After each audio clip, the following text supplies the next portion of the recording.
아침 햇살이 부엌 창문을 비집고 들어와 식탁 위를 은은하게 덮고 있었습니다. 저는 손에 쥔 찻잔을 천천히 들어 올렸습니다. 잔에서 피어오르는 김이 얼굴에 닿을 때마다 오래된 기억이 하나씩 떠올랐습니다. 명절이면 늘 그랬지요. 아들 부부가 집 앞에 도착하기도 전에 멀리서부터 웃음소리가 들려오곤 했습니다. 현관문이 열리자마자 과일 상자며 곶감 꾸러미, 고급 한과가 잔뜩 담긴 종이백이 줄줄이 들어왔고 며느리는 두 손을 꼭 모아 인사를 했습니다. 그때만 해도 제 마음은 참 따뜻했습니다. 바쁜 세상에 그래도 명절이라고 부모 생각하며 이렇게까지 챙겨오는 걸 보면 참 기특하다는 생각이 들었지요. 그 아이들이 도착하면 집안 공기가 달라졌습니다. 아들은 거실에 앉아 전 부치기를 돕느라 기름이 팔에 튀었다며 투덜거리면서도 묵묵히 움직였고 며느리는 부엌 을 종횡무진 오가며 나물과 전을 보기 좋게 담아냈습니다. 나는 부엌 한켠에 서서 그런 모습을 바라보다가 괜히 혼자 미소를 지었지요. 그렇게 명절마다 온 가족이 식탁에 둘러앉아 웃고 떠들며 밥을 먹던 시절이 있었습니다. 그때의 웃음소리, 전기밥솥에서 밥 짓는 소리, 기름 튀는 소리, 그 모든 소리가 아직도 귀에 선합니다. 하지만 그런 명절이 언제부터인가 조금씩 달라지기 시작했습니다. 작년 추석 무렵이었지요. 명절을 사흘쯤 앞두고도 아들 부부에게서 아무 연락이 없었습니다. 이상하다 싶어 내가 먼저 전화를 걸었더니 아들은 감기가 심하게 걸려서 이번에는 내려오기 어렵겠다고 했습니다. 며느리는 명절 연휴에도 갑작스러운 근무가 생겨서 회사를 빠질 수 없다고 했지요. 그때까지만 해도 나는 그 말을 믿었습니다. 살다 보면 그런 애도 있는 거라고, 누구나 한 번쯤은 못 올 수도 있지 않겠느냐고 스스로를 달랬습니다. 하지만 그 이후부터 이상하게도 명절마다 비슷한 상황이 반복되었습니다. 설에도 못 오겠다고, 또 그 다음 추석에도 힘들겠다고 했습니다. 처음엔 걱정이 앞섰습니다. 혹시 무슨 일이 있는 건 아닌지, 며느리가 시집살이에 지친 건 아닌지 별의별 생각이 다 들었습니다. 하지만 몇 번을 반복하고 나니 점점 그 말들이 믿기지 않기 시작했습니다. 언제부터인가 그 아이들이 명절만 되면 의도적으로 시댁을 피하는 건 아닐까 하는 생각이 들더군요.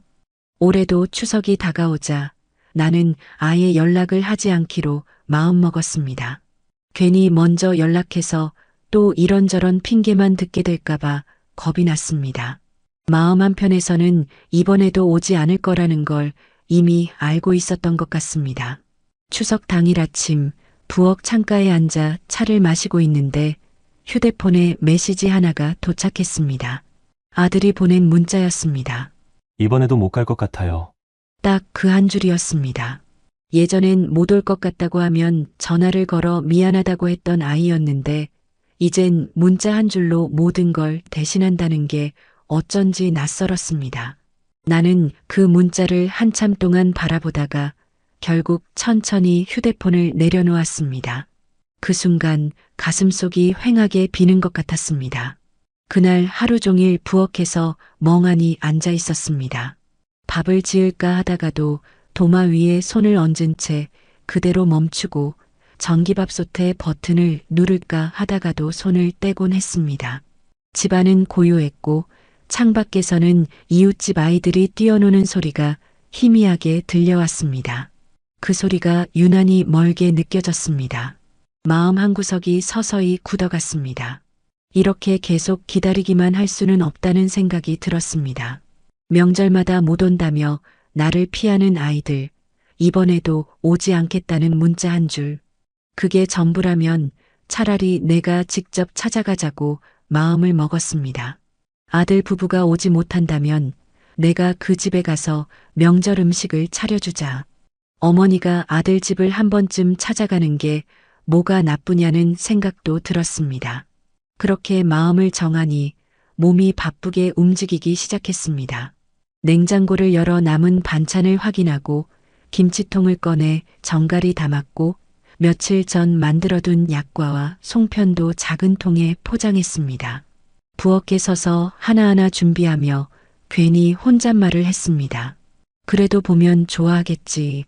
그 말이 입 밖으로 나오는 순간 가슴 한켠이 묘하게 저릿했습니다. 기대인지 두려움인지 나 스스로도 알 수 없는 감정이었습니다. 집을 나서기 전 거울 앞에 한참 서 있었습니다.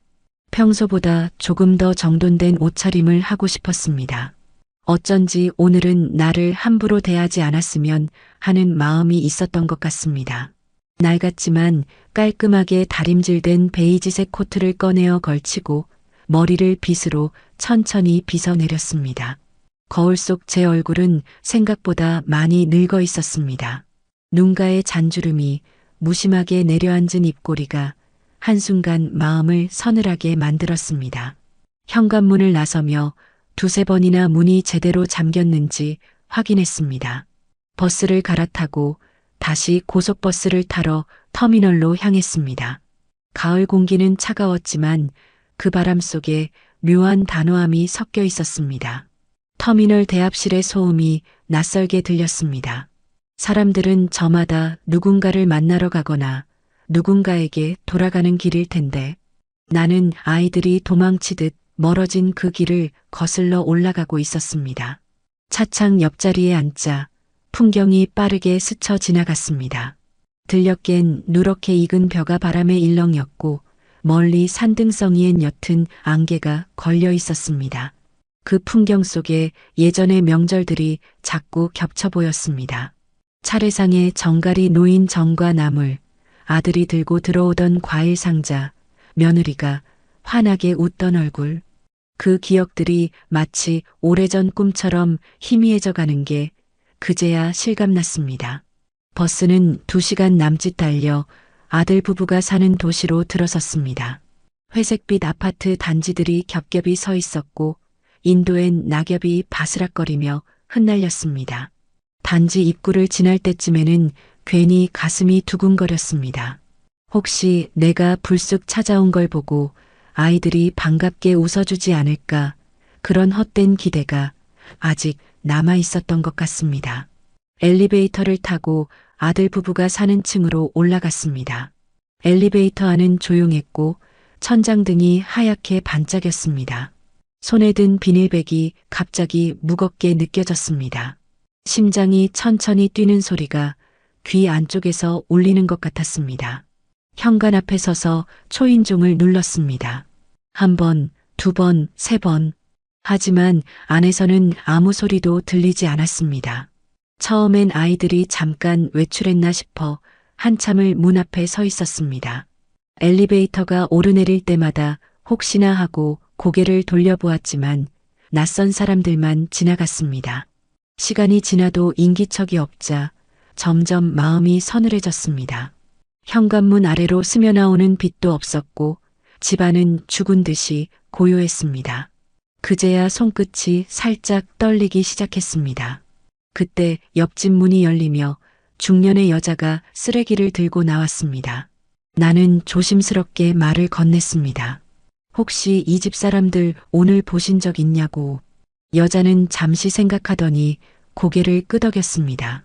아침 일찍 큰 짐을 들고 나가는 걸 봤다고 했습니다. 그 말이 끝나자 내 머릿속이 순간 텅 비어버린 듯 했습니다. 아침 일찍 짐을 들고 어디론가 갔다고요. 나는 그 자리에 서서 한동안 아무 말도 하지 못했습니다. 분명 아무데도 가지 않는다고 했던 아이들이었는데 어딘가로 떠났다는 겁니다. 손에 든 반찬 봉지가 축 늘어졌습니다. 가슴속 어딘가에서 묵직한 돌덩이가 떨어지는 듯 했습니다. 그제야 휴대폰을 꺼내 아들에게 전화를 걸었습니다. 신호음이 몇 번 울리는 동안 손가락 끝이 식어가는 걸 느꼈습니다.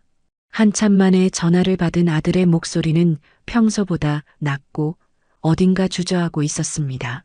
지금 어디 있니? 내 목소리는 의외로 차분했지만 속에서는 심장이 요동쳤습니다. 아들은 한참을 머뭇거리더니 결국 말했습니다. 지금 장모님 댁이에요. 그 말을 듣는 순간 머릿속이 하얘졌습니다. 눈앞이 잠깐 흐려지며 허공에서 무언가 와르르 무너져 내리는 것 같았습니다. 말 한마디 없이 나를 속이고 그동안 명절마다 사실은 친정에 갔던 겁니다. 나는 아무 말도 하지 못한 채 전화를 끊었습니다. 현관 앞에 서 있었지만 발밑이 허공처럼 느껴졌습니다. 고요한 복도 위로 누군가의 웃음소리가 멀리서 들려오는 것만 같았습니다. 현관 앞에서 한참을 서성이다가 결국 고개를 숙인 채 한숨을 내쉬었습니다. 도무지 믿기지 않았습니다. 이 집은 늘 아이들의 숨결이 느껴지던 곳이었는데 오늘은 마치 오랫동안 비워둔 빈집처럼 쓸쓸했습니다. 현관문 아래로 새어나오는 빛도 없었고 안에서는 어떤 생활 소음도 들려오지 않았습니다. 냉기가 감도는 복도 위에 나 혼자 서 있는 것 같았습니다. 그때 옆집에서 철컥 소리와 함께 문이 열렸습니다. 회색 트레이닝복 차림의 중년 여자가 쓰레기를 들고 나오는 모습이 보였습니다. 그녀는 나를 힐끗 쳐다보더니 살짝 놀란 듯 멈춰 섰습니다. 나는 망설이다가 조심스럽게 말을 건넸습니다. 저 혹시 이 집 오늘 사람들 나온 거 보셨어요? 여자는 쓰레기 봉투를 한 손에 들고 잠시 눈동자를 굴리며 기억을 더듬는 듯 했습니다. 복도의 조명이 희미하게 깜빡이고 있었고 그 순간만큼은 시간이 아주 느리게 흘렀습니다. 여자는 이내 조심스럽게 고개를 끄덕였습니다. 아침 일찍 나가는 거 봤어요. 큰 가방을 들고 두 분 같이. 그 말이 내 귀에 들어오자 갑자기 심장이 한번 크게 쿵 내려앉았습니다. 나는 눈을 깜빡이며 다시 물었습니다. 같이요? 둘 다요? 네, 꽤 이른 시간이었어요. 한 7시쯤 됐나? 짐이 꽤 많아 보였어요. 여행 가시나 싶었죠? 여자는 그렇게 말하며 가볍게 웃었지만 그 웃음이 내게는 묘하게 서늘하게 들렸습니다. 나는 억지로 입꼬리를 올려 보였지만 입안이 바짝 말라 제대로 말이 나오지 않았습니다. 아, 네, 고맙습니다. 여자는 가볍게 인사를 하고 복도를 따라 사라졌습니다. 그녀의 발자국 소리가 멀어질수록 복도는 다시 고요에 잠겼습니다. 나는 그대로 그 자리에 서 있었습니다. 손에 들고 있던 반찬 봉지가 무겁게 내려앉았고 손가락에 걸려있던 손잡이가 살짝살짝 손바닥을 파고들었습니다. 아침 일찍 짐을 들고 둘이 같이 그 말들이 머릿속을 천천히 맴돌았습니다.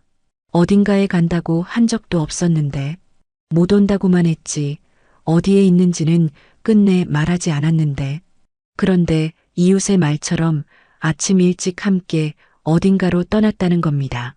가슴속 깊은 곳에서 이상한 감각이 올라왔습니다. 말로 설명할 수 없는 허전함과 서운함, 그리고 아주 옅지만 분명한 배신감 같은 것이었습니다. 그동안의 모든 말들이 갑자기 하나의 그림처럼 이어지는 것 같았습니다.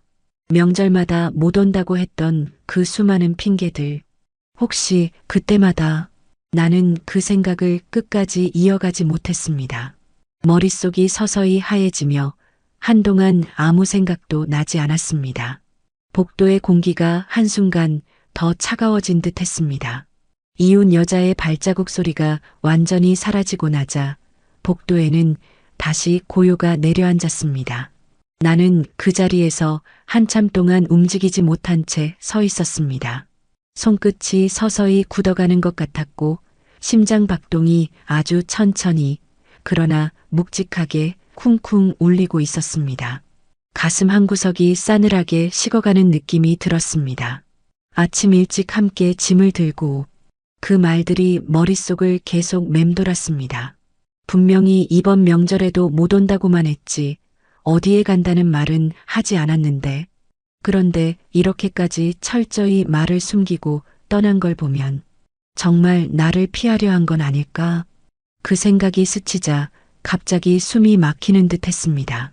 나는 현관 앞에 내려놓았던 봉지를 힘겹게 들었습니다. 김치와 나물, 약과가 담긴 그 봉지는 이상할 만큼 무겁게 느껴졌습니다. 손목이 저릿했지만 손가락을 펴지 않았습니다. 마치 그 봉지를 놓아버리는 순간 아이들과의 마지막 끈까지 함께 놓아버릴 것만 같았기 때문이었습니다. 엘리베이터를 타러 복도로 걸어가면서도 발걸음이 자꾸만 느려졌습니다. 복도 끝 창문 너머로 오후 햇살이 기울며 붉은 기운이 번지고 있었습니다. 그 빛이 바닥에 길게 드리워져 있었고 나는 그 위를 조심스럽게 밟으며 걷고 있었습니다. 엘리베이터 문이 열리고 안에 비친 내 모습이 어쩐지 낯설었습니다. 입술이 바짝 말라 있었고 눈가에는 깊은 그늘이 져 있었습니다. 엘리베이터가 아래층으로 내려가는 동안 나는 계속 주머니 속 휴대폰을 만지작거렸습니다. 망설임과 분노, 그리고 서러움이 한데 얽혀 있었습니다. 정말 아이들이 나를 이렇게까지 외면하려는 걸까? 그동안의 모든 핑계가 사실은 다. 엘리베이터 문이 열리자 찬 공기가 얼굴을 스쳤습니다. 단지 입구까지 걷는 동안 바람이 뺨을 매섭게 스쳤고 그 바람에 눈물이 핑 돌았습니다. 나는 걸음을 멈추고 가방 속에서 손수건을 꺼내 눈가를 살짝 눌렀습니다. 괜히 사람들이 볼까봐 고개를 숙인 채 서 있었습니다. 그 순간 마음속에서 무언가 또각 부서지는 소리가 났습니다. 이대로 집으로 돌아가면 아마 앞으로도 아이들은 명절마다 나를 외면할 것입니다. 이제는 모른 척 넘어갈 수 없다는 생각이 들었습니다. 한 번은, 단 한 번만은 분명히 물어야 했습니다. 왜 그랬는지, 언제부터였는지, 그리고 나를 이렇게까지 숨기며 피한 이유가 무엇인지. 결국 나는 방향을 돌려 버스 정류장 쪽으로 걸음을 옮겼습니다. 어디로 갈지 머릿속으로는 이미 알고 있었습니다. 며느리의 친정.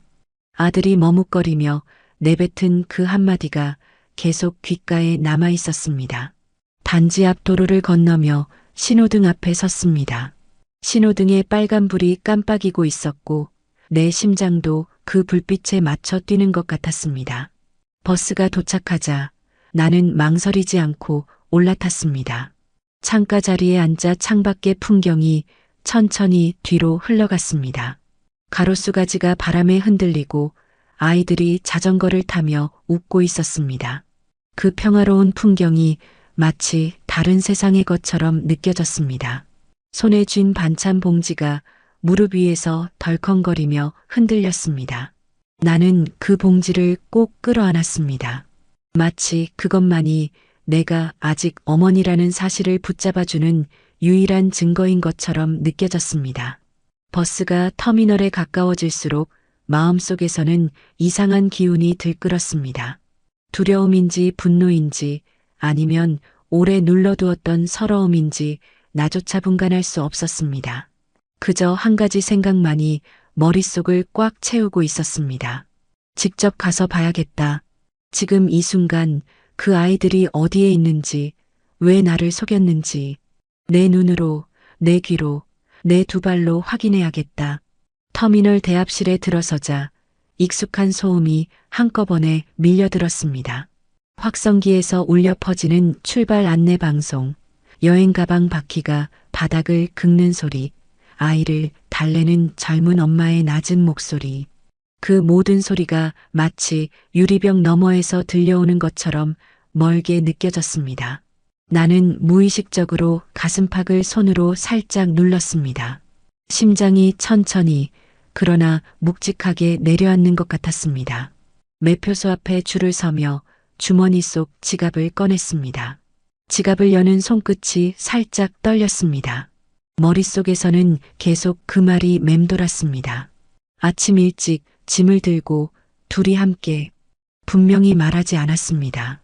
이번에도 못 온다고만 했지 어디로 간다는 말은 끝내 하지 않았습니다. 왜 숨겼을까? 왜 굳이 나를 속이며 친정으로 간 걸까?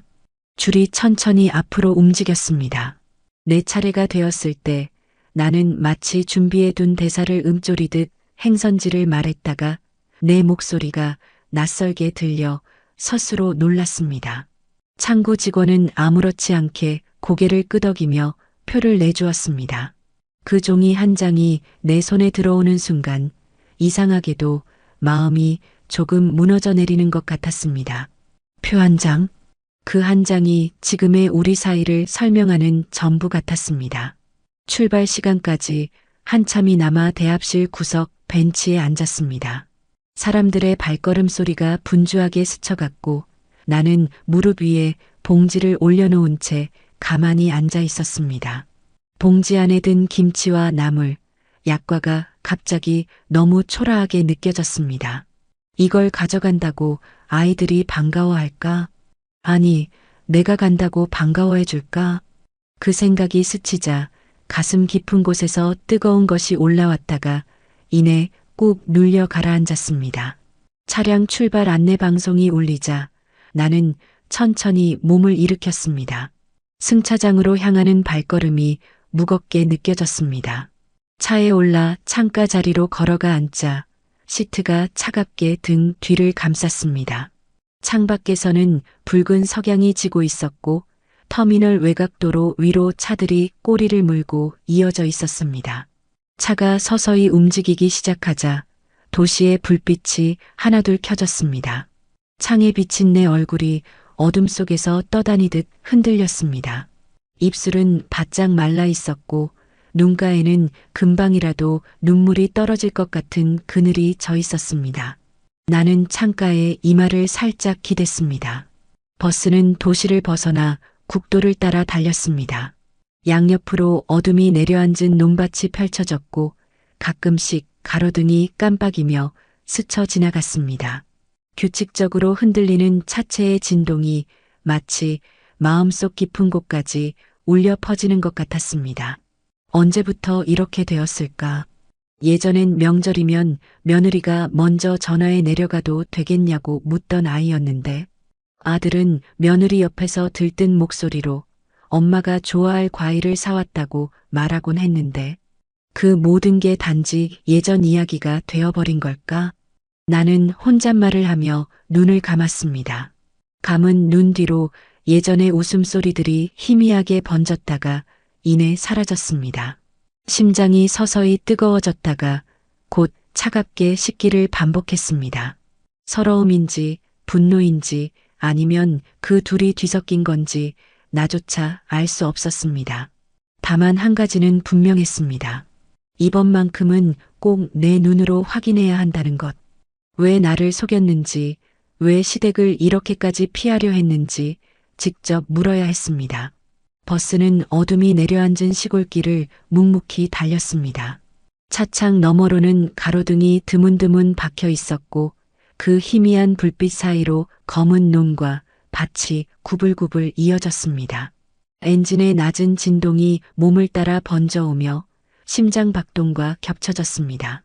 나는 무릎 위에 봉지를 꼭 끌어안은 채 가만히 앉아 있었습니다. 창밖을 바라보다가 어느새 내 얼굴이 유리에 비쳐 있는 걸 보았습니다. 붉은 차내등 아래에 떠 있는 내 얼굴은 낯설고 피로해 보였습니다.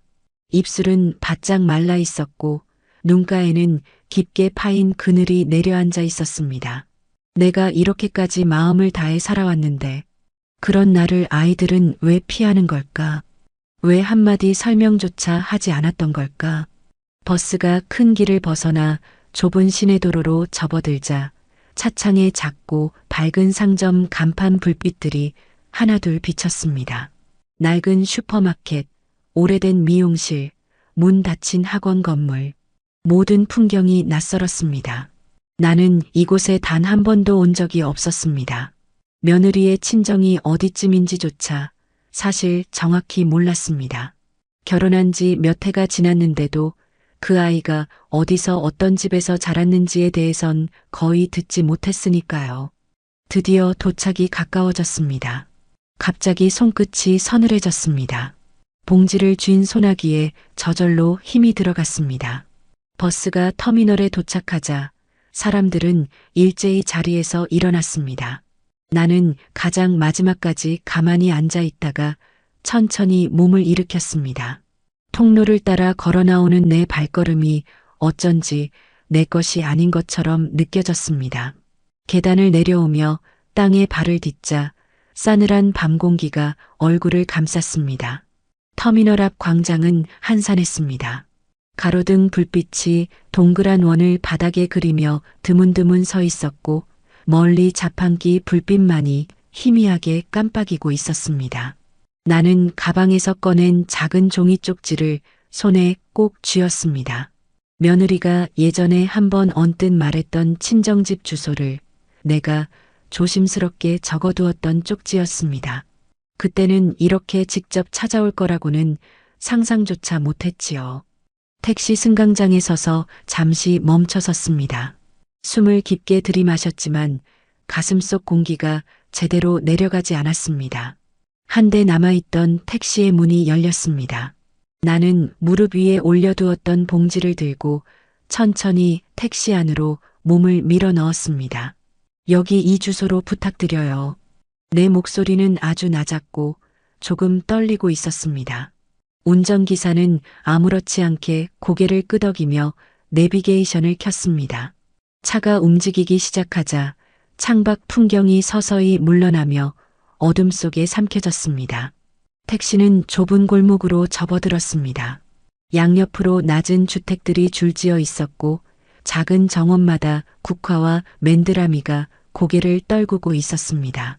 가을밤의 공기는 축축하게 내려앉아 있었고 골목은 숨죽인 듯 고요했습니다. 그 고요함이 오히려 귀를 먹먹하게 만들었습니다. 곧 택시가 멈췄습니다. 운전기사가 여기 맞으신 것 같아요라고 말했습니다. 나는 대답 대신 천천히 고개를 끄덕였습니다. 차에서 내리자 발밑의 자갈이 사각 소리를 냈습니다. 가로등 불빛이 희미하게 골목을 비추고 있었고 그 한가운데에 작은 2층 집이 서 있었습니다. 현관문 위에 걸린 초인종이 조용히 빛나고 있었습니다. 나는 그 앞에 서서 한참을 바라보았습니다. 손가락이 초인종 쪽으로 천천히 올라갔지만 끝까지 닿지 못한 채 허공에 머물렀습니다. 가슴속에서는 심장이 미친 듯이 두드리고 있었습니다. 이제 정말로 마주해야 했습니다. 그동안 나를 속이고 멀리했던 그 아이들과 왜였는지 그 대답을 들어야만 했습니다. 초인종 앞에서 멈춰선 채 한참을 숨만 고르고 있었습니다. 손가락 끝이 차가웠고 가슴속에서는 심장이 규칙 없이 뛰고 있었습니다. 들숨과 날숨이 엉키며 목구멍이 바싹 마르는 것 같았습니다.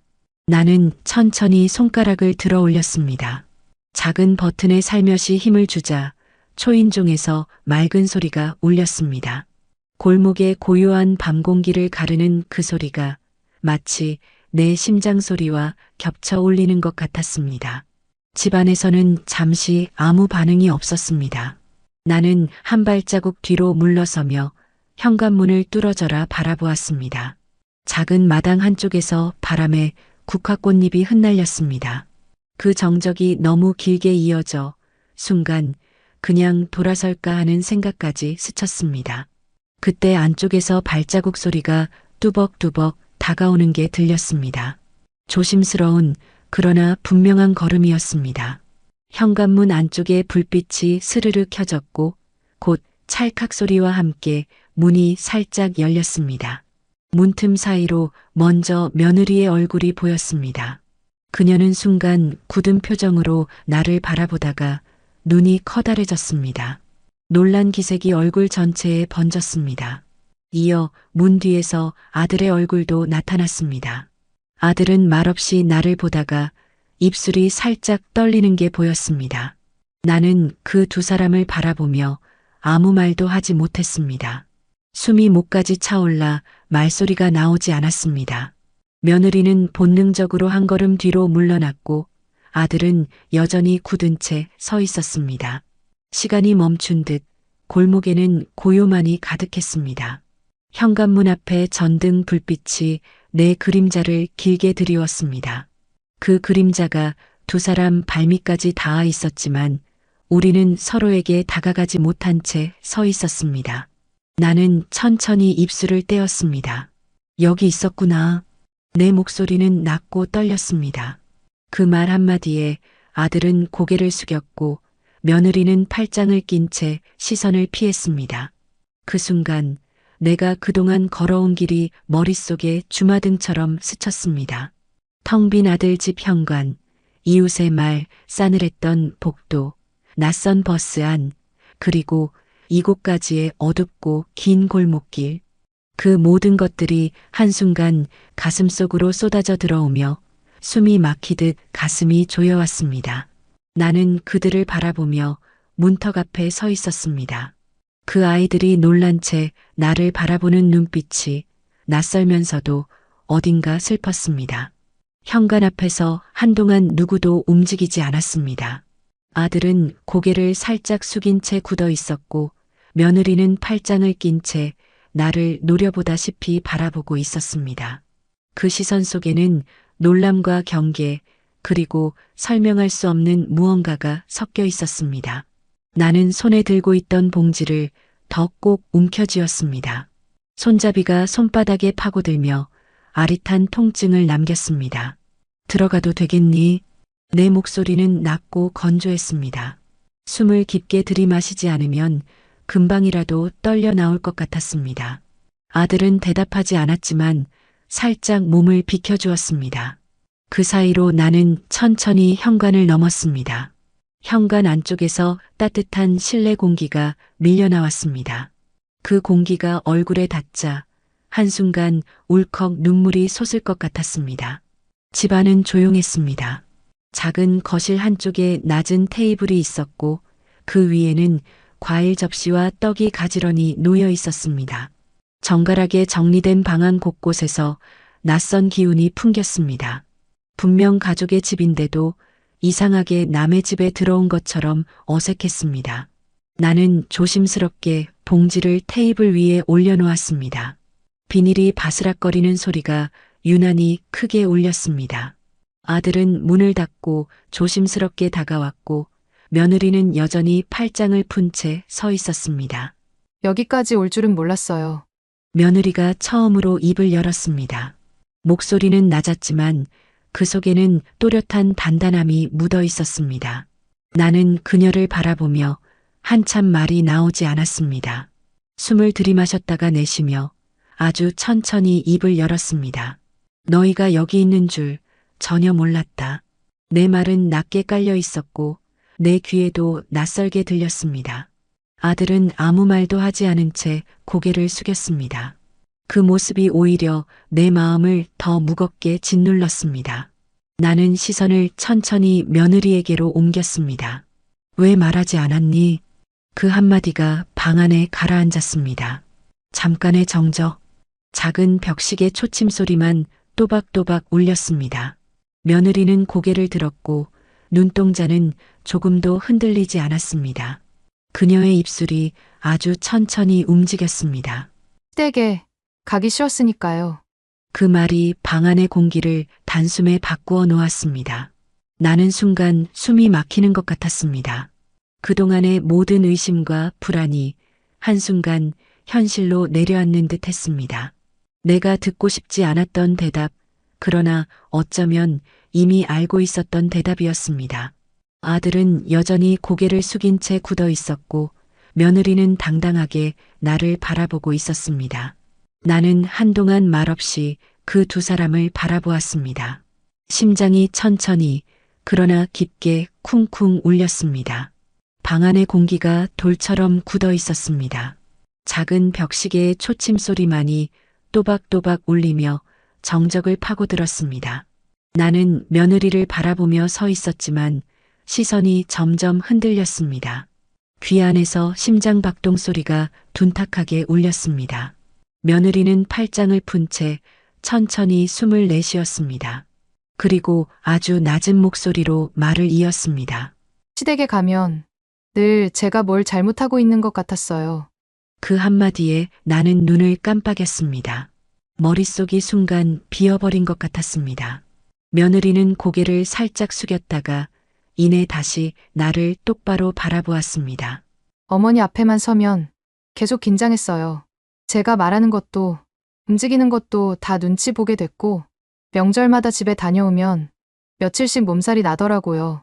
그녀의 말이 천천히 그러나 또렷하게 방 안에 내려앉았습니다.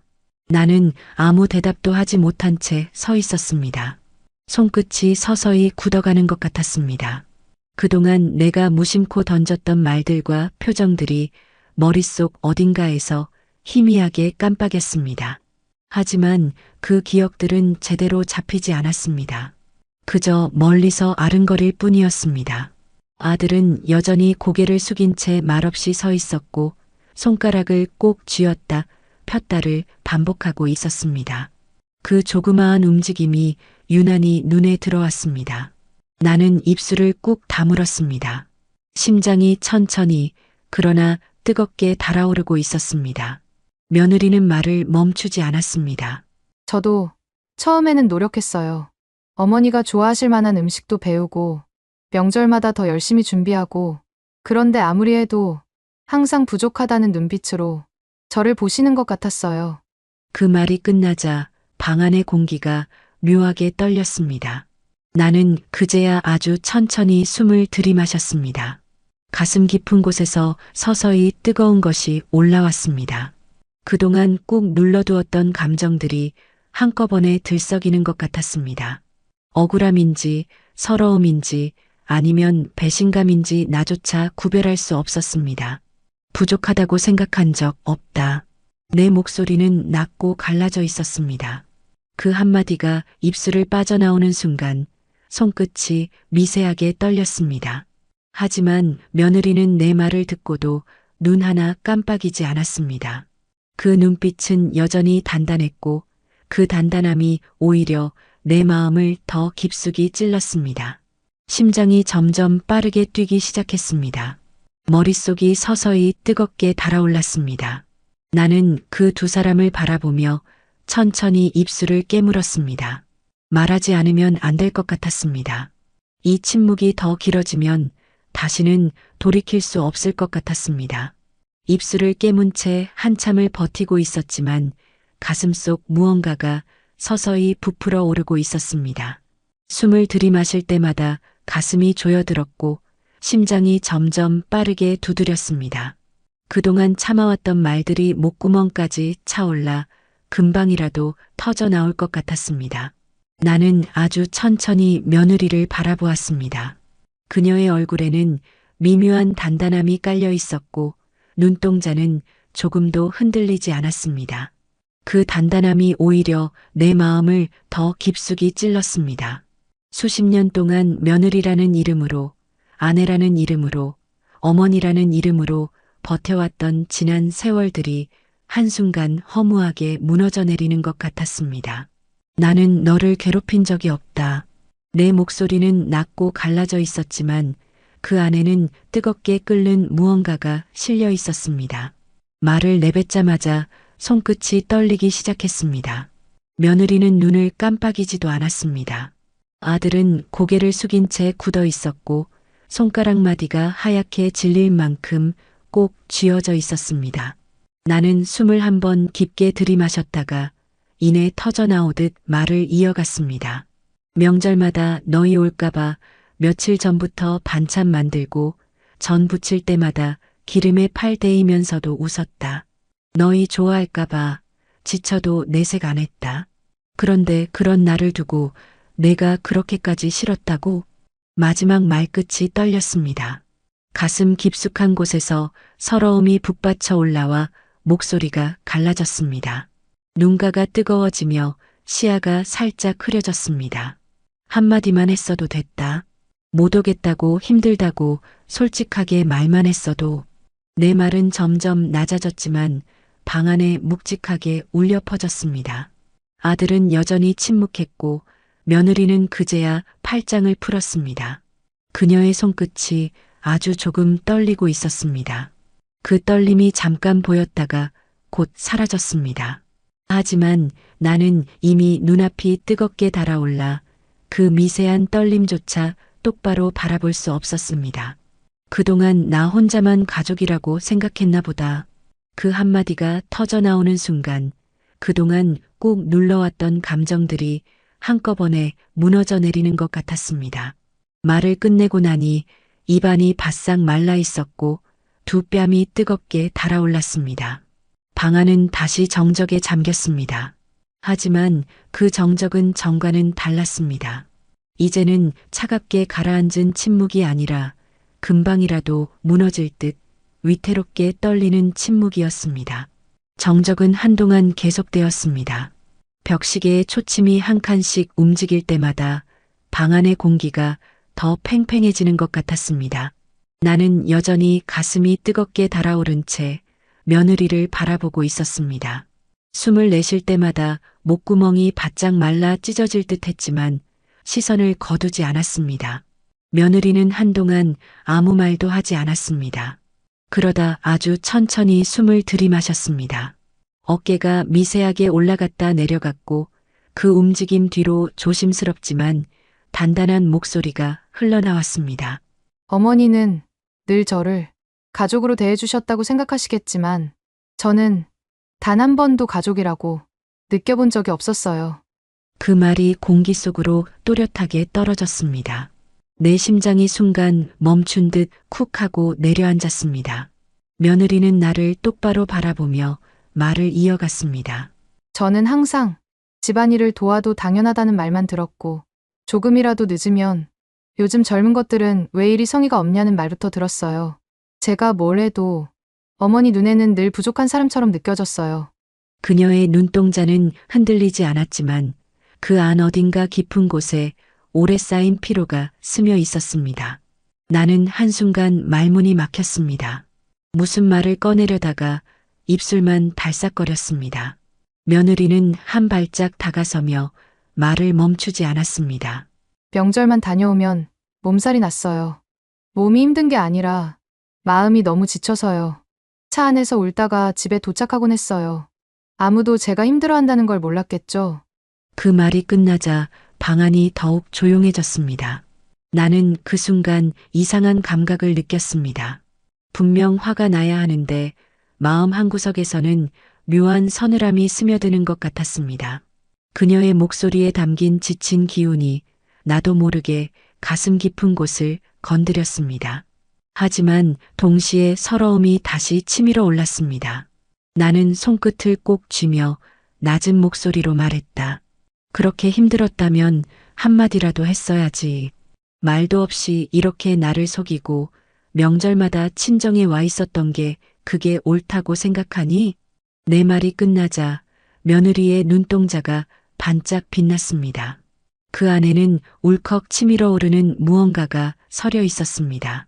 제가 말할 수 있었을 것 같으세요? 그녀의 목소리는 조금 떨렸지만 그 안에는 날이 서 있었습니다. 말을 꺼내려 하면 다 핑계라고 하셨잖아요. 무조건 참고 맞추고 견디라고만 하셨잖아요. 그래서 그냥 말하지 않기로 했어요. 어차피 이해받지 못할 거니까. 그 말이 방 안에 내려앉자 공기가 와르르 무너지는 듯 했습니다. 내 심장이 갑작스레 쿵 하고 내려앉았고 손끝이 싸늘해졌습니다. 머릿속 어딘가에서 오래전 대화들이 희미하게 깜빡였지만 어떤 말들을 했었는지조차 선명히 떠오르지 않았습니다. 다만 그 순간 며느리의 목소리가 가슴 깊숙이 파고드는 것만은 분명히 느껴졌습니다. 숨소리가 방 안에 고요하게 퍼져 있었습니다. 며느리의 말이 끝난 뒤 공기 속엔 묘한 정전기 같은 긴장이 감돌았습니다. 나는 가슴 깊은 곳에서부터 무언가 뜨겁게 치밀어 오르는 걸 느꼈습니다. 심장이 빠르게 두드려 가슴팍이 미세하게 들썩였습니다. 이해받지 못할 거라고 스스로 단정해버린 게 너잖니. 내 목소리는 낮았지만 날카로웠습니다. 말이 입술을 빠져나오자 손끝까지 전류가 흐르듯 떨렸습니다. 처음부터 대화할 생각조차 안 한 게 너였잖아. 며느리는 눈을 깜빡이지 않은 채 나를 똑바로 바라봤습니다. 그 시선 속엔 두려움 대신 묵직한 결심이 깔려 있었습니다. 대화하려고 했죠. 근데 어머니는 늘 먼저 결론을 내리고 계셨어요. 그녀의 말은 낮았지만 한 글자 한 글자마다 단단히 눌러진 힘이 느껴졌습니다. 내 심장이 더욱 빠르게 뛰었습니다. 입술이 바짝 말라 목소리가 갈라졌습니다. 나는 너를 위해 한 일이었다. 그 한마디가 터져 나오자 방 안의 공기가 와르르 흔들리는 것 같았습니다. 시댁이니까, 어른이니까 내가 조금 더 챙기고 가르쳐야 한다고, 그게 다였다고. 그걸 그렇게까지 원망해야 했니? 며느리의 입술이 미세하게 떨렸습니다. 가르친다고 생각하셨겠죠? 근데 저한테는 늘 평가처럼 들렸어요. 명절날 저는 가족이 아니라 시험 보러 간 사람 같았어요. 그 말이 내 가슴속 깊숙이 날카롭게 박혔습니다. 한순간 숨이 막히듯 가슴이 조여들었습니다. 머릿속 어딘가에서 오래전 내 모습들이 파편처럼 흩날렸습니다. 아들 옆에 서서 며느리의 행동 하나하나를 지켜보던 내 시선, 괜히 맞춤법을 지적하던 말투, 음식을 덜어주며 이건 원래 이렇게 하는 게 맞다고 했던 습관적인 말들. 그 기억들이 불쑥 스쳐 지나가자 나는 더 격하게 숨을 몰아쉬었습니다. 심장이 뜨겁게 달아오르고 이마에 식은 땀이 송골송골 맺혔습니다. 그게 그렇게까지 너를 힘들게 한 거였니? 내 목소리는 낮았지만 안쪽에서 파르르 떨렸습니다. 그런데도 한마디도 하지 않고 나를 속이고 명절마다 등을 돌렸던 게 옳다고 생각했니? 며느리의 눈빛이 단단해졌습니다. 그녀는 아주 천천히 고개를 들었습니다. 옳다고 생각하진 않았어요. 하지만 그게 아니면 저는 무너졌을 거예요. 그 한마디가 떨어지는 순간 방 안의 공기가 마치 터질 듯 팽팽하게 부풀었습니다. 나는 그 말을 듣고도 당장 무슨 대답을 해야 할지 떠오르지 않았습니다. 심장 소리가 귀 안을 메우고 손끝이 저릿하게 떨렸습니다. 그동안 쌓여온 감정들이 두 사람 사이에서 한 줄 불씨처럼 타오르기 시작했습니다. 방 안은 모든 소리가 멎은 듯 고요해졌습니다. 그러나 그 고요는 차분함이 아니었습니다. 마치 단단히 묶여있던 끈이 한순간 팽팽하게 당겨져 금방이라도 끊어질 것 같은 긴장감이 방 안에 감돌았습니다.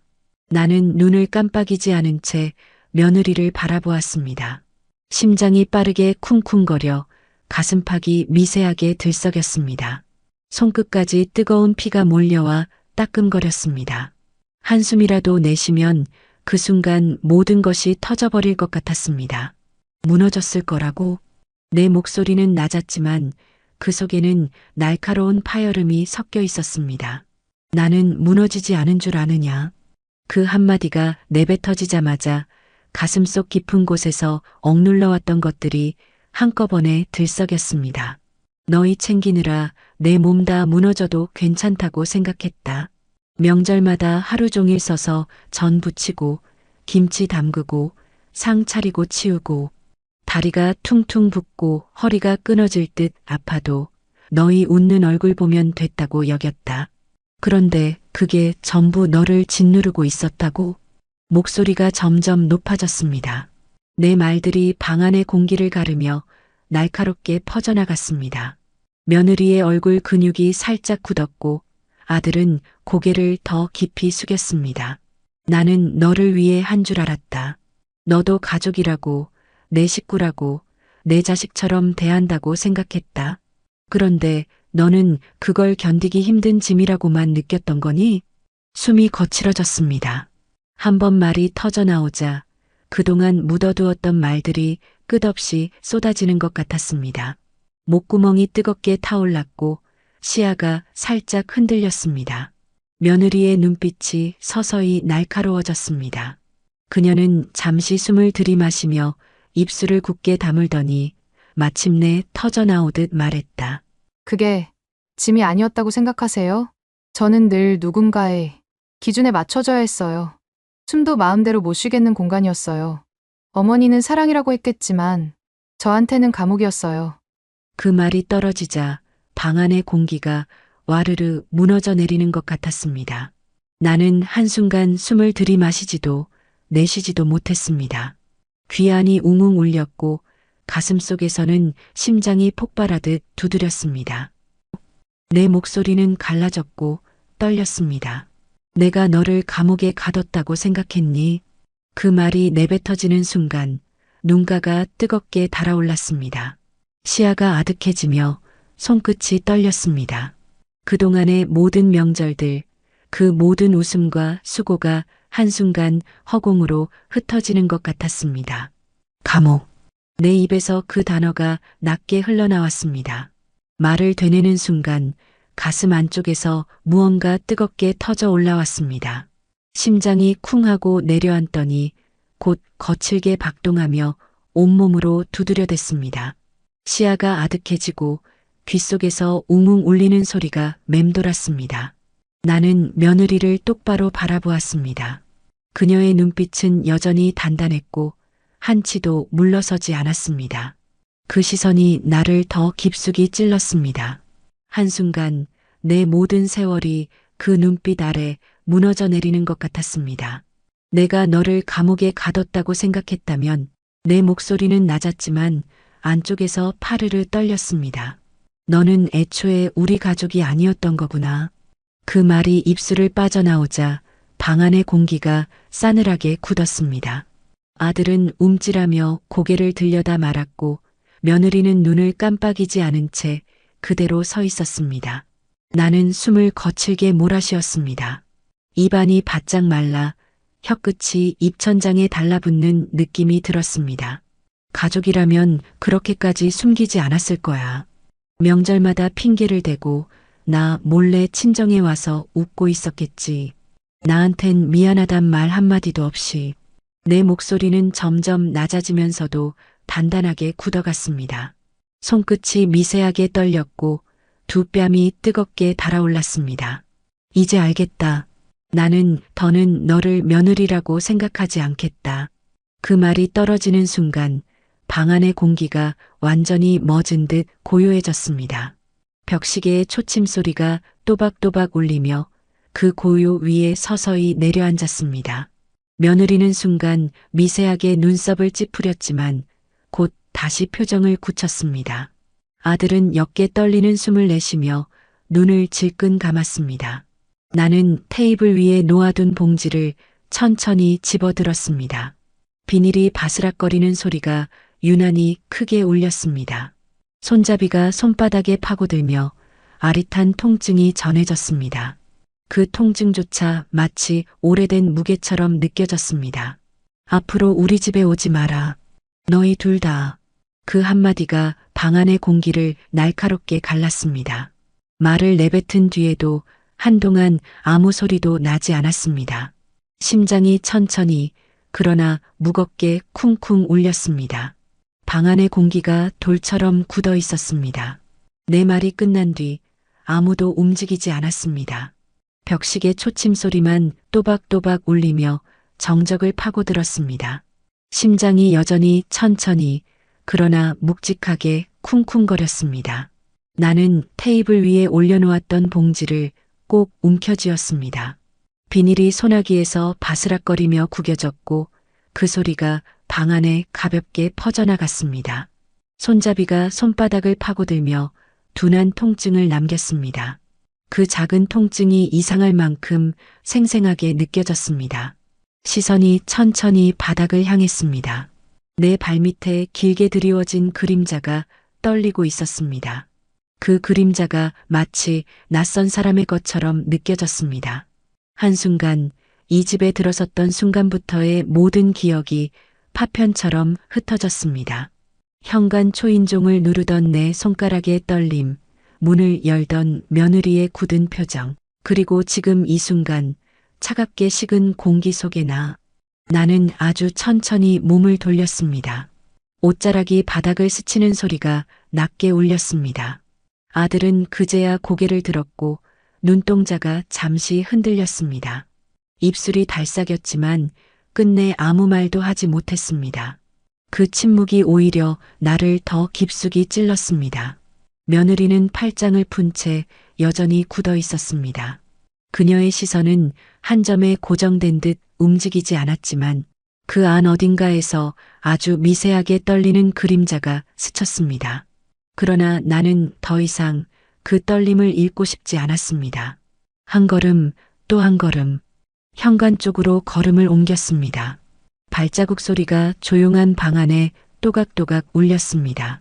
그 소리가 이상할 만큼 크게 들렸습니다. 마치 오래된 나무 마루를 밟는 듯 낮고 건조한 울림이 바닥에서 전해졌습니다. 현관 앞에 다다르자 나는 한순간 멈춰 섰습니다. 등 뒤에서 두 사람의 숨소리가 아주 희미하게 겹쳐 들려왔습니다. 나는 고개를 돌리지 않았습니다. 돌아보면 이 결심이 흐려질 것 같았습니다. 심장이 천천히 그러나 무겁게 내려앉았습니다. 한동안 그 자리에 가만히 서 있었다가 나는 조용히 신발을 신었습니다. 발에 신발을 끼워 넣는 그 사소한 동작조차 묘하게 낯설었습니다. 신발을 끼워 신은 뒤 나는 잠시 현관 앞에 멈춰 섰습니다. 차가운 바닥 타일 위에서 발끝이 묘하게 무거웠습니다. 심장이 여전히 묵직하게 두드렸고 손끝이 싸늘하게 굳어 있었습니다. 등 뒤에서는 아무 말도 들려오지 않았습니다. 아들의 숨소리조차 희미했고 며느리는 완전히 정지한 조각상처럼 서 있는 것 같았습니다. 그 침묵이 마치 벽처럼 내 등을 떠밀었습니다. 나는 손잡이에 천천히 손을 얹었습니다. 차가운 금속이 손바닥에 닿자 손끝이 미세하게 떨렸습니다. 심호흡을 한번 깊게 내쉰 뒤 힘을 주어 손잡이를 돌렸습니다. 찰칵! 문이 천천히 열리며 부드러운 바람이 스며들었습니다. 바깥 공기는 한층 더 싸늘했고 그 바람에 봉지가 살짝 흔들렸습니다. 현관문 틈으로 스며든 가로등 불빛이 바닥에 희미한 노란빛을 그려냈습니다. 나는 고개를 들지 않고 조심스레 문턱을 넘었습니다. 신발굽이 낮게 또각 소리를 내며 마당 바닥을 밟았습니다. 그 소리가 유난히 선명하게 들렸습니다. 현관 뒤쪽에서 아주 희미하게 숨소리가 겹쳤습니다. 나는 돌아보지 않았습니다. 돌아보면 지금 이 걸음을 멈추게 될 것 같았기 때문이었습니다. 문 밖으로 한 발짝 더 걸어 나왔을 때 싸늘한 밤 공기가 한꺼번에 얼굴을 덮쳤습니다. 골목은 고요했습니다. 가로등 불빛 아래 국화꽃잎 몇 장이 바람에 실려 천천히 굴러갔습니다. 그 작은 소리조차 또렷하게 들렸습니다. 현관문이 내 등 뒤에서 아주 천천히 닫히며 낮게 철컥하고 잠겼습니다. 그 소리가 마치 오래된 무언가가 끝내 닫히는 듯 울렸습니다. 나는 봉지를 양팔로 꼭 끌어안은 채 골목 쪽으로 천천히 걸음을 옮겼습니다. 발자국이 자갈 위에서 사각사각 소리를 냈고 그 소리가 어둠 속에 잦아들었습니다. 등 뒤에서는 아무 말도 없었습니다. 그러나 그 고요 속 어딘가에서 아들과 며느리가 움직이지 않은 채 내 뒷모습을 말없이 바라보고 있으리라는 걸 굳이 돌아보지 않아도 알 수 있었습니다. 그 시선이 등을 타고 아주 희미하게 느껴졌습니다. 하지만 나는 고개를 들지 않았습니다. 앞만 바라본 채 어둡고 긴 골목을 한 걸음 한 걸음 천천히 걸어 나갔습니다. 골목은 생각보다 길었습니다. 자갈이 깔린 바닥에서 발자국 소리가 사각사각 낮게 울렸고 그 소리가 어둠 속으로 길게 퍼져나갔습니다. 가로등은 드문드문 서 있었고 희미한 불빛이 바닥에 둥글게 내려앉아 있었습니다. 그 불빛을 하나씩 밟고 지나갈 때마다 그림자가 길게 늘어졌다가 다시 짧아지기를 반복했습니다. 봉지를 양팔로 꼭 끌어안고 있었지만 이상하게도 더 이상 아무 무게도 느껴지지 않았습니다. 김치, 나물, 약과 아침에 집을 나설 때는 꼭 전해주고 싶어 마음을 다해 챙겼던 것들이었는데 지금은 그저 낯선 물건처럼 품에 안겨 있었습니다. 심장이 한 박자씩 느리게 내려앉으며 공허한 숨이 가슴속에서 부유했습니다. 골목 끝에 다다르자 넓은 도로가 나타났습니다. 밤 공기가 한층 더 싸늘하게 몰려왔습니다. 차량 몇 대가 빠르게 지나가며 바람을 일으켰고 그 바람이 치맛자락을 가볍게 휘날렸습니다. 그 바람에 눈가가 살짝 시려졌습니다. 신호등 앞에 멈춰 섰습니다. 붉은 불빛이 깜빡이며 눈앞에 번졌습니다. 그 빛을 멍하니 바라보며 한동안 서 있었습니다. 머릿속에는 아무 생각도 떠오르지 않았습니다. 분노도 서러움도 심지어 눈물조차 나오지 않았습니다. 그 모든 감정이 한꺼번에 빠져나간 듯 안쪽이 텅 비어 있었습니다. 파란불이 켜졌지만 바로 움직이지 못했습니다. 한참을 서 있다가 천천히 발을 내디뎠습니다. 횡단보도 위에 흰색 선들이 발밑에서 흐르듯 지나갔습니다. 멀리서 버스터미널 건물에 희미한 불빛이 보이기 시작했습니다. 터미널 주변은 조용했습니다. 낡은 벤치 위에 앉아있던 몇 사람이 담요를 어깨에 걸친 채 꾸벅꾸벅 졸고 있었습니다. 자동 판매기 불빛만이 어둠 속에서 희미하게 깜빡이고 있었습니다. 나는 그 불빛을 바라보다가 천천히 시선을 내렸습니다. 무릎 위에 놓인 봉지가 부풀어 있었습니다. 비닐이 희미한 가로등 불빛을 받아 옅게 빛났습니다. 그 안에 든 것들이 갑자기 아주 멀게 느껴졌습니다. 마치 나와는 아무 상관없는 사람을 위해 준비한 것처럼. 숨을 깊게 들이마셨지만 폐까지 공기가 닿지 않는 것 같았습니다. 가슴 어딘가가 서늘하게 비어 있었고 그 빈자리를 아무것도 채우지 못했습니다. 나는 벤치에 잠시 앉아 한참을 움직이지 않았습니다.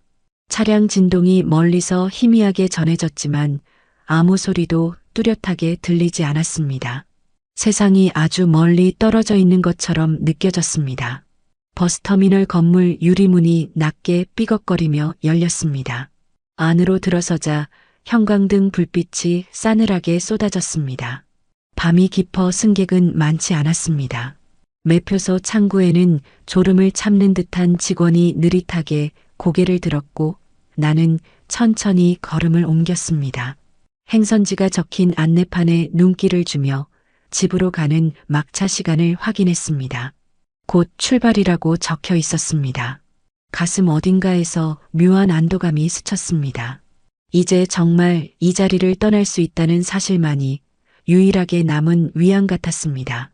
표를 건네받아 손에 꼭 쥐었습니다. 종이 한 장이 손바닥에 닿았지만 그 얇은 종이의 촉감이 유난히 무겁게 느껴졌습니다. 마치 오늘 하루의 모든 무게가 그 안에 실린 것 같았습니다. 승차장으로 걸음을 옮길 때 구두굽이 매끈한 바닥에 또각거리며 울렸습니다. 그 소리가 텅 빈 터미널에 길게 퍼졌습니다. 발소리가 내 것인지 아니면 낯선 누군가의 것인지 잠시 헷갈릴 만큼 머릿속이 멍했습니다. 버스에 올라 창가 자리로 몸을 밀어 넣었습니다. 시트에 등을 기댔을 때 갑자기 피로가 몰려와 어깨가 천천히 내려앉았습니다. 창밖에는 플랫폼의 가로등 불빛이 묵묵히 서 있었고 그 아래 바닥에는 희미한 그림자들이 엉켜 있었습니다. 버스가 서서히 움직이기 시작했습니다. 진동이 등 뒤로 전해졌고 차체가 천천히 흔들렸습니다. 엔진 소리가 낮게 울리며 차창 밖 풍경이 뒤로 물러났습니다. 터미널 건물이 점점 작아지다가 어둠 속으로 삼켜졌습니다. 나는 봉지를 무릎 위에 올려놓고 멍하니 바라보았습니다. 비닐 안쪽에서 김치 냄새가 아주 희미하게 새어나왔습니다. 아침에 집을 나설 때는 이걸 건네주며 웃을 얼굴들을 상상했었습니다. 그 상상들이 지금은 아무데도 닿지 못한 채 허공에 흩어진 것 같았습니다. 창밖을 바라보았습니다. 검은 논과 밭이 이어졌고 가끔씩 깜빡이는 가로등 불빛이 차창에 스쳤습니다. 그 빛이 내 얼굴을 잠시 비추었다가 이내 어둠 속으로 사라졌습니다. 마치 내 삶의 한순간들이 그렇게 흘러간 것 같았습니다. 명절마다 부치던 전, 끓이던 국, 반듯하게 썰던 나물들. 아이들이 좋아할까봐 마음을 다해 준비했지만 그 모든 것이 결국 누군가에겐 짐이었다는 사실이 가슴 한구석에 천천히 가라앉았습니다. 심장이 아주 느리게 뛰었습니다. 그 느린 박동 사이로 묘한 허전함이 조용히 스며들었습니다. 분노도 서러움도 더는 남아있지 않았습니다. 그저 오래된 집 한 채처럼 마음이 조용히 비어가고 있었습니다. 버스가 멈추며 낮게 바람 빠지는 소리를 냈습니다. 차체가 기울듯 흔들리고 곧 조용해졌습니다.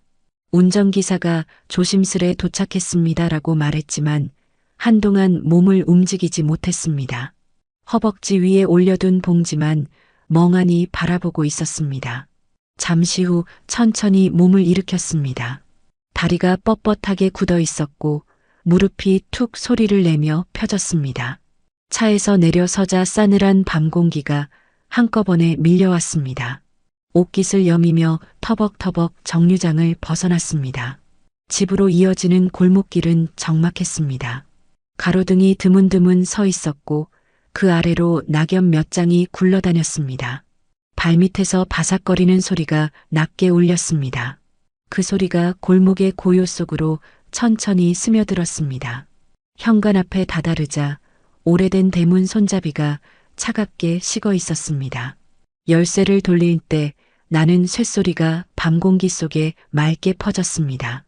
문을 열고 안으로 들어서자 익숙한 어두움과 냉기가 맞아왔습니다. 한동안 그 자리에서 그대로 멈춰 서 있었습니다. 거실 불을 켜자 희미한 전등 불빛이 천천히 퍼졌습니다. 정갈이 정리된 가구들, 벽에 걸린 오래된 가족 사진들, 그리고 그 사이를 가득 채운 고요. 모든 것이 여전히 제자리에 있었지만 어딘가 낯설게 느껴졌습니다. 봉지를 식탁 위에 올려놓았습니다. 비닐이 바스락거리며 구겨졌고 그 소리가 유난히 크게 울렸습니다. 한참 동안 그대로 서 있다가 천천히 의자에 몸을 내려앉았습니다. 의자에 앉자 등 뒤로 힘이 빠져나갔습니다. 어깨가 무겁게 내려앉았고 손끝이 서늘했습니다. 가만히 앉아 있으니 벽식의 초침 소리가 또박또박 들려왔습니다. 그 소리가 거실 전체에 은근히 번지며 오래된 집의 정막을 더욱 짙게 했습니다.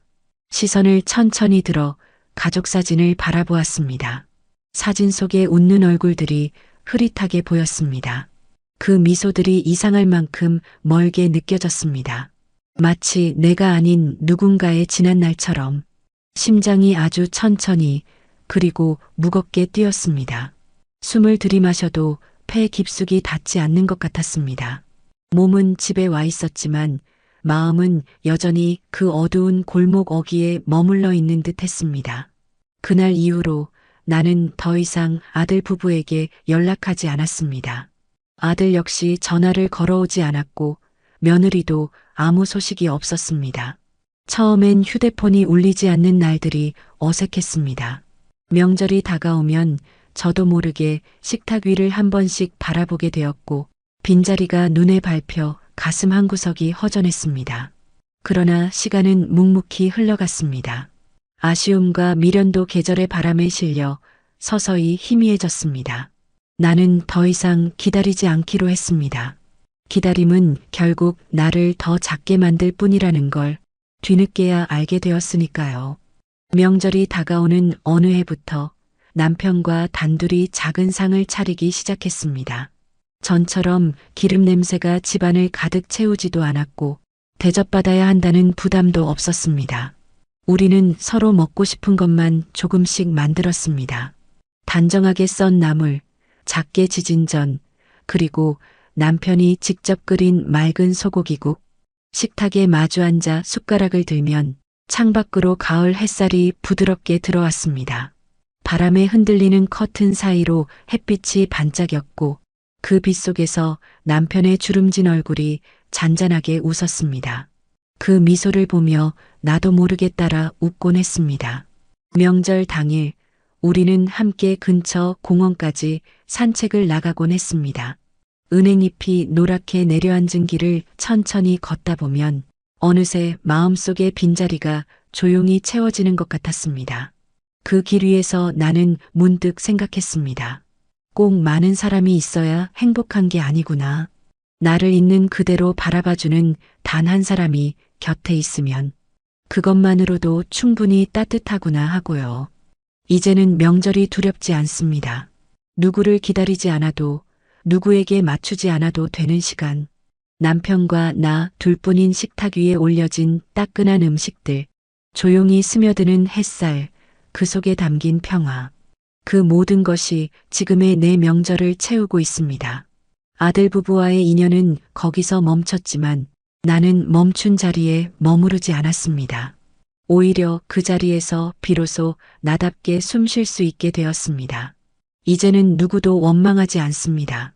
그저 내가 지켜온 삶을, 내 곁에 남아준 사람을 소중히 바라볼 뿐입니다. 그렇게 우리 둘만의 조용한 명절은 해마다 조금씩 더 따뜻해지고 있습니다.